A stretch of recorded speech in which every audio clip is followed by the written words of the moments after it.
નમસ્કાર, આપ જોઈ રહ્યા છો નેશન પ્લસ ન્યૂઝ. હું છું આપની સાથે હેતલ ભગત. તારીખ 16મી ફેબ્રુઆરીએ સ્થાનિક સ્વરાજ્યની ચૂંટણી યોજાશે. સામાન્યતઃ જ્યારે પણ ચૂંટણીઓની જાહેરાત થતી હોય છે ત્યારે બે પ્રકારના કાર્યકર્તાઓ મેદાનમાં આવી જતા હોય છે.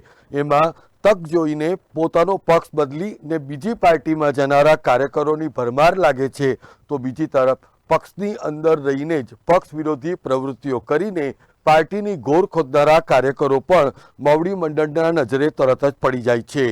આવું જ કંઈક છોટાઉદેપુર નગરપાલિકાની ચૂંટણી પહેલા ભારતીય જનતા પાર્ટી સાથે થયું છે.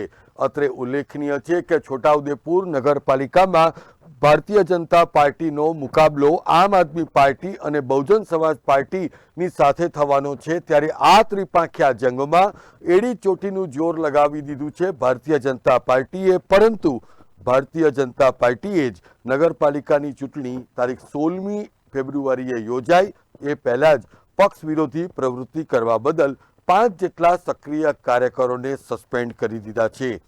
છોટાઉદેપુર જિલ્લા ભારતીય જનતા પાર્ટીના પ્રમુખ ઉપેન્દ્ર રાઠવાએ પક્ષ વિરોધી પ્રવૃત્તિ કરવા બદલ છોટાઉદેપુરના લઘુમતી મોરચાના પ્રમુખ ઇરશાદ હુસેન ખાલપા, સક્રિય સભ્ય રમજાની ફોદા, શર્મિષ્ઠા તડવી, મયુર ચૌહાણ અને શિલ્પા દેસાઈને દરવાજો બતાવી દીધો છે.